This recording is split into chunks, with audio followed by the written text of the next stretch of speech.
Hai, salam sejahtera. Hari ini Moga nak share resepi idli dan tosai dalam adunan yang sama. 2 dalam 1. Jom kita mula ya. Mula-mula kita nak sukat beras. Masukkan 4 cawan beras dalam bekas yang agak besar sedikit.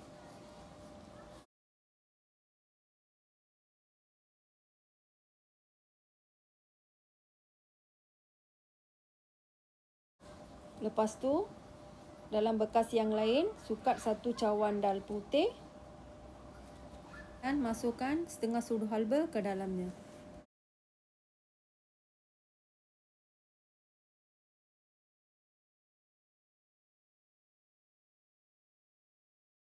Lepas tu kita basuh bersih kedua-dua bahan ni dan perlu rendam selama 5 jam.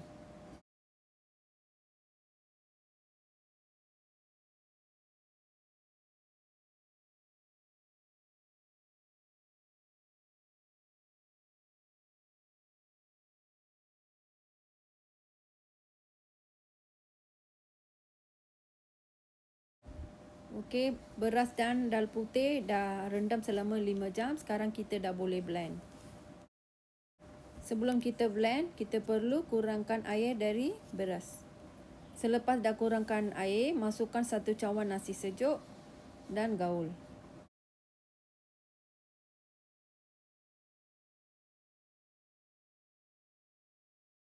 Beras ni kita kisar kemudian. Okey, sekarang kita dah boleh mula blend dal putih.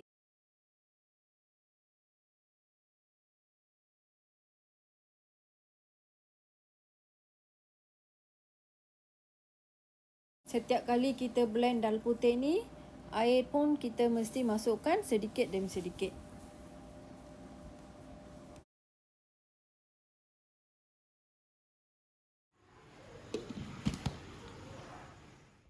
Blend berhenti-henti. Setiap kali nak ulang blend, masukkan sedikit air rendaman dal tadi.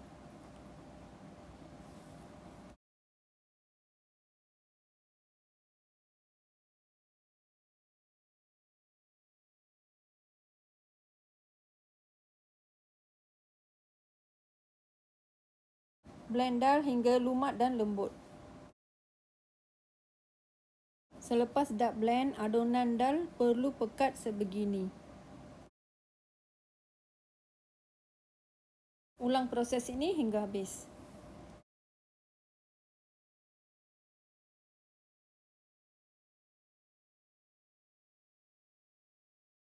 Selepas dah habis blend dal putih, dah boleh blend beras.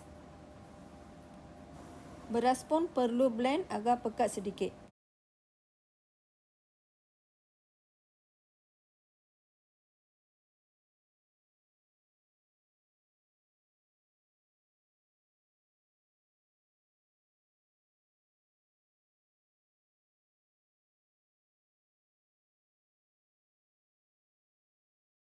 Selepas dah blend beras, masukkan ke dalam bekas dal tadi. Pastikan bekas yang kita guna biar besar.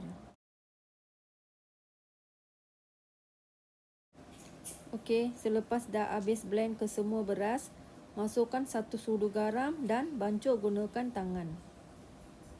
Lepas tu biarkan selama 8 jam untuk adunan cukup kembang.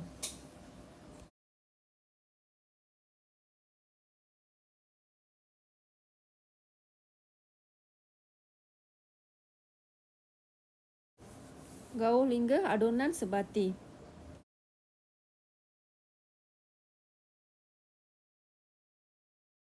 Selepas kita dah bancuh sebati, kita dah boleh rasa adunan kita tak pekat sangat, tak cair sangat.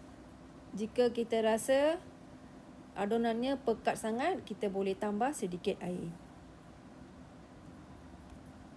Okey, sekarang dah 8 jam lebih. Kita dah boleh cek adunan kita dah kembang belum. Okey, adunan kita dah cukup kembang. Sekarang dah boleh buat idli. Sebelum tu kita gaul sama adunannya. Kalau kita nak idli yang lembut, adunan mesti selembut begini. Selepas saput minyak di acuan pengukus idli, baru masukkan sedikit adunan di setiap ruang dan kukus selama 7 hingga 8 minit. Setelah air dah mendidih, kita dah boleh mula kukus. Kita masukkan acuan ikut saiz.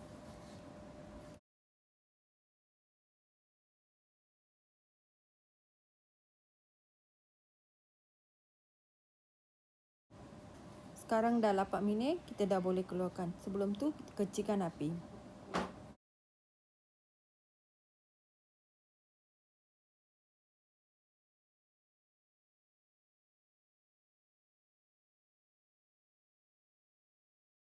Kalau dah boleh tahan panas, kita dah boleh keluarkan idli dari acuan dia. Caranya begini, celup sudu dalam air, baru kita keluarkan.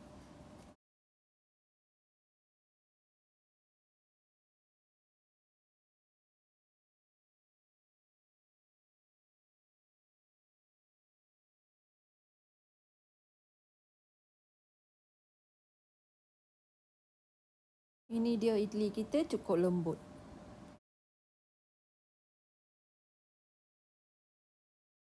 Ulang proses ini hingga habis. Setiap kali kita nak masukkan adunan dalam acuan, kita perlu sapukan minyak.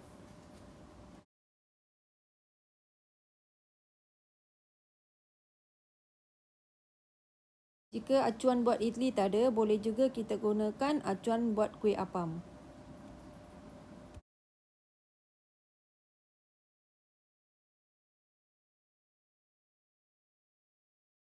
Sekarang saya tunjuk cara buat thosai menggunakan adunan yang sama.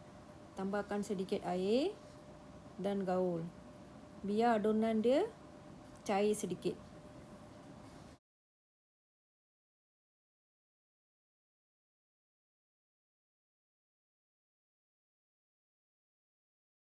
Adunannya perlu cair begini.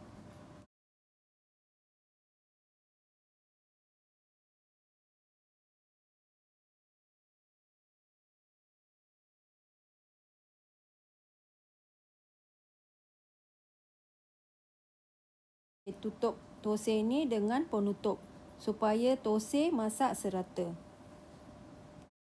Okey, dah siap masak idli dan thosai dalam adunan yang sama, 2 dalam 1. Selamat mencuba. Jangan lupa like, share dan subscribe untuk Mocha Kitchen. Terima kasih.